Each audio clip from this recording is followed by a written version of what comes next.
This is the 20 questions book tag. I was tagged by Jason Furman. Definitely check his channel out if you have not already. Some really great content, really great channel all around. And thanks so much for the tag. So, without further ado, let's get into it. Prompt number 1. How many books are too many in a series? I think the ideal number is 3. Well, personally, I prefer standalones, but if you're going to write more than a standalone, I think a good trilogy is the ideal.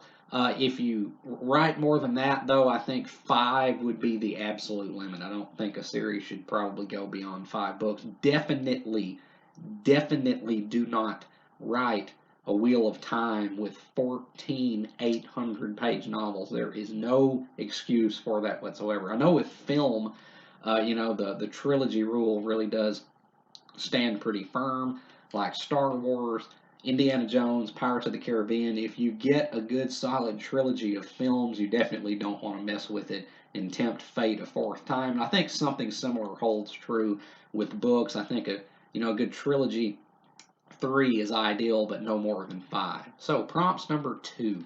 How do you feel about cliffhangers? I like them in books at the end of chapters.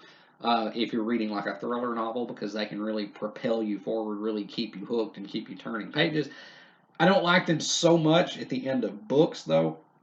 Um, I can tolerate them if I'm super duper invested in the book to where I know I'm gonna roll right into the next book, and if I have the next book to roll right into, that's important. You have like a George R.R. Martin type scenario where if it ends incomplete, you're just going to be left with a feeling of incompleteness.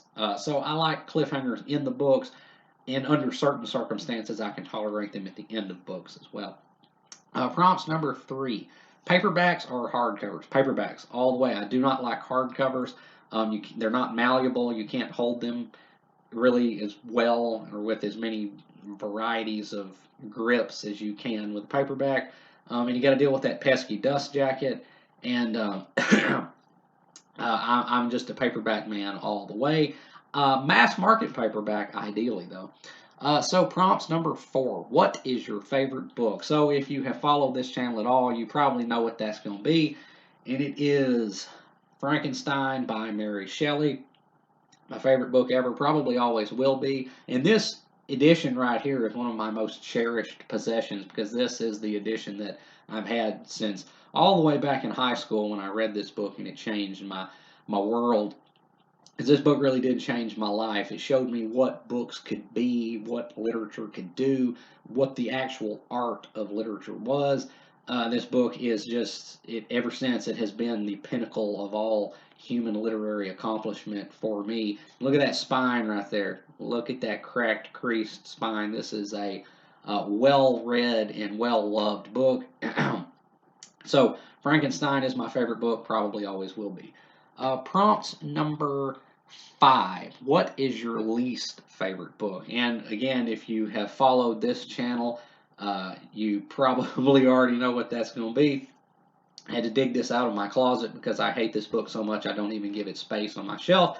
And that would be 2666 or 2666 or 2666 by Roberto Bolaño. This book is an utter waste of time. It is the biggest waste of time I've ever had when reading a book. It is an absolute piece of shit. I hate this book so much. I think it's objectively a piece of shit. I rate books based on character, story, and writing, and also ideas and themes if they're present. This book fails every one of those criteria. The writing is absolutely atrocious. The characters are equally so, and the story is disjointed and does not tie together like it could have or should have at the end. And this book does not explore anything. This book is an absolute waste of time, waste of paper, and it's a lot of paper. I think this took me like 2 or 3 weeks to read. It took weeks of time reading this book, and it was all for naught because I got nothing out of it. It was not even entertaining, and I have hated this book ever since, and I will never pass up an opportunity to shit on this book because I hate it that much with every fiber of my being and with the burning passion of 1,000 suns. This book however you pronounce its stupid ass title. It never even tells you in the book what the title means. 2666, least favorite book I've ever read. And prompt number 6. How do you feel about love triangles? Well, when I am the hypotenuse, I think they're quite nice, but all kidding aside, I do like a good love triangle sometimes in literature. Although I don't, as a general rule, read a lot of fiction that's very heavily reliant on romance. That's just not really my cup of tea so much. But I will readily acknowledge that a love triangle can be pretty effective. Like in Charles Dickens's A Tale of Two Cities, there's a love triangle in that book that really gets some emotional mileage out of the concept, especially at the end, what one member of said triangle does for the others. It's very moving, and so like I said, I think it can be pretty effective if it's done well. So I don't have any problem with love triangles. And prompt number 7. What is the most recent book you couldn't finish? I don't actually know because, I try to make content based on what I read now. So I mostly try to force myself to finish whatever it is I'm reading, no matter how awful it is, just so I can shit on it, if nothing else.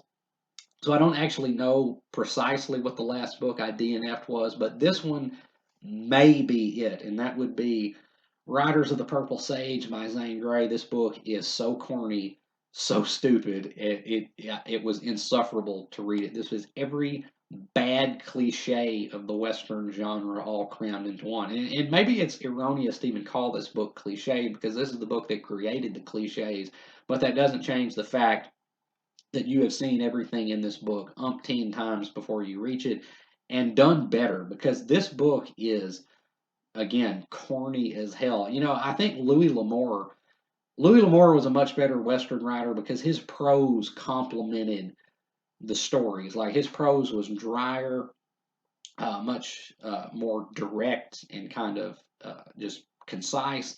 But Zane Grey's prose, this book reads like a hybrid between a Western novel and a Harlequin romance book because this writing in here is so florid.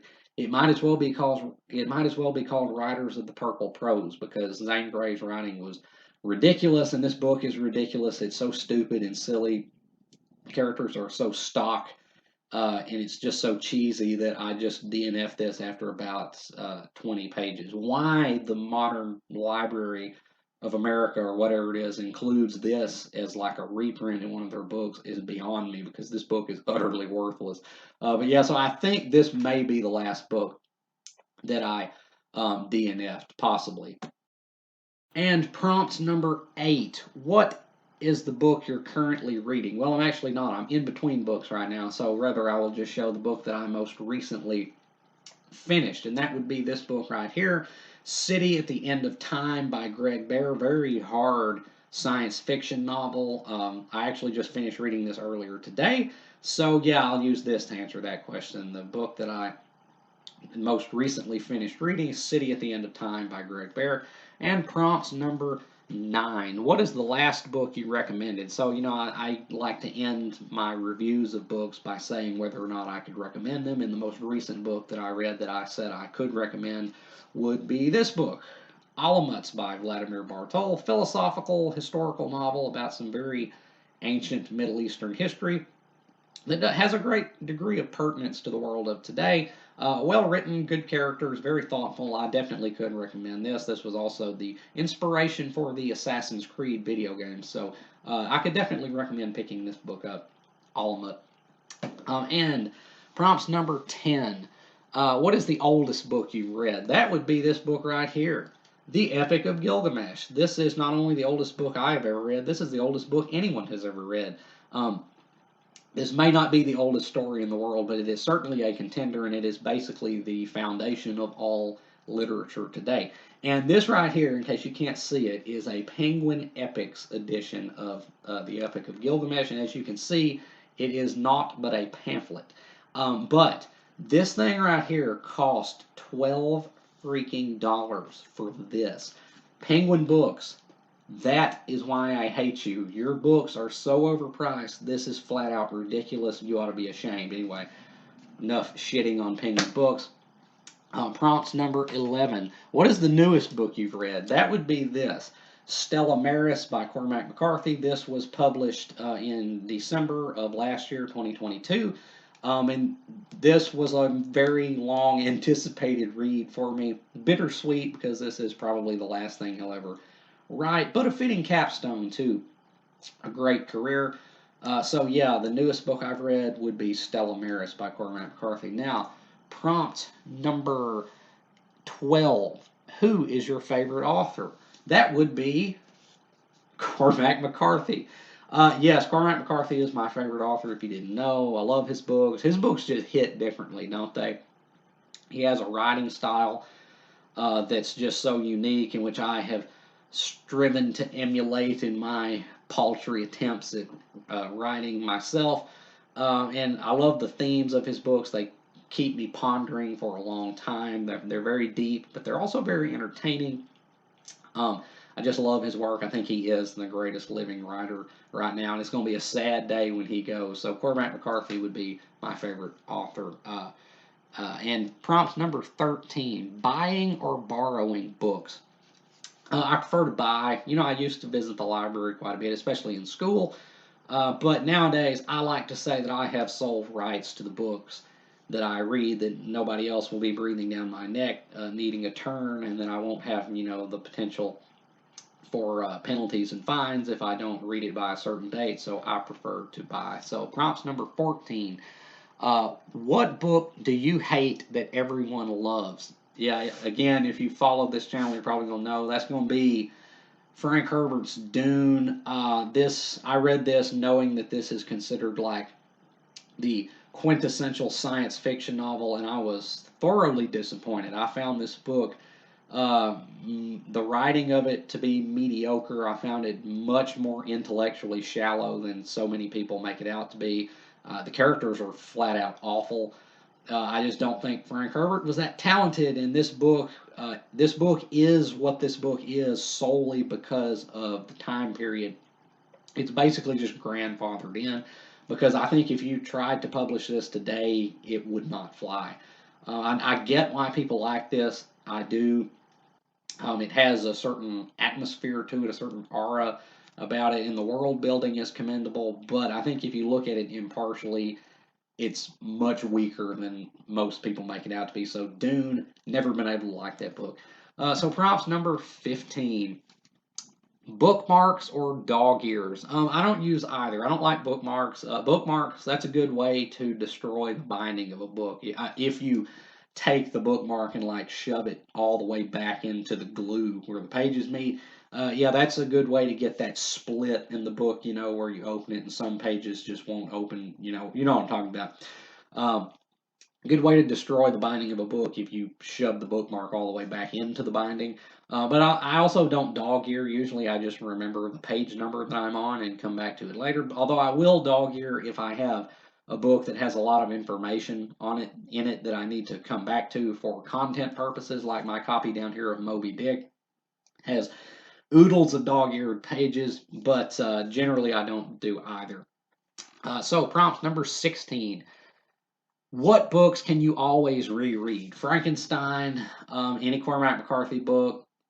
Actually, I don't really buy books unless I can reread them, because I go by the words of Oscar Wilde. Oscar Wilde had that saying, if a book cannot be read over and over, then it isn't worth reading once. I stand by that. If you can't read a book over and over, it's not worth picking up once. So pretty much, I guess any of the books on almost any of the books on my shelf, I could probably read over and over.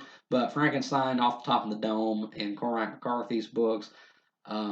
I want to put Moby Dick on there, but I don't know that I can say that, because that book's not very fun. Even though I do greatly respect and admire that book, it's not the most fun read, so I don't know that I could put that on there. But most books that I own, I can read and reread.